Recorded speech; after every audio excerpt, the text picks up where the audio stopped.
Mirë dita hoxh, kam kene martu me 16 vjetë. Jem da nga dhuna. A thu kam hynë gjëna. Mirë dita motër. Gjithë se cilin njeri i di rrethanat e veta. Në islam, shkurërzimi ka herë është haram, ka herë është halal, e ka herë është edhe obligim mu dapi burrit. Me çka lidhet kjo gjë, pra pse lëviz dispozita e shkurërzimit her halal, e her haram, e her obligim? Kretë mbarët prej rrethanave në të cilat gjindet çifti. Ndodhë që gruaja i sheh limitet e veta maksimale që kanë marrë, edhe nuk sheh ma alternativë me vazhdu jetën. Ndoshta ma halal është më nda. Por unë këshilloj gjithë se cilin, e shfrytëzoj pra këtë video, që asnjëri mos të merr vendim të ngutshëm aty për aty. E ndëgjon një video diku në internet, duke thonë një grua e papjekur: "Oj gra, mos rini me burra që ju bërtasin, ju bëjnë dhunë." Edhe tash ajo fjalën dhunë, ku e di me çfarë konteksti e ka dhënë, e ti e merr dhunë pse të bërtet burri 5 minuta ose 2 minuta, edhe thot po mban dhunë.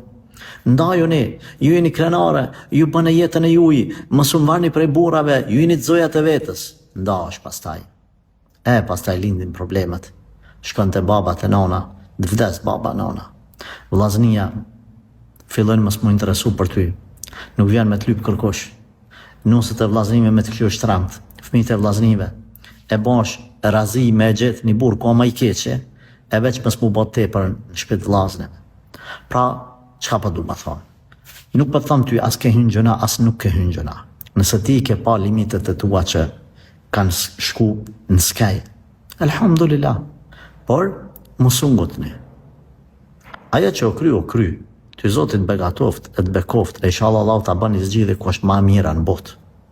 Një zgjidhje ma të khejrit, një zgjidhje të dobishme, që nuk ki mu bo pishmar kur. Zavendsaje, ose bani një dua thuj: "O Allah, më shpërble për sprovën që më ka godit dhe ma kompenza me diçka më të khejrit." Kjo në këshilla eme për ty personalisht.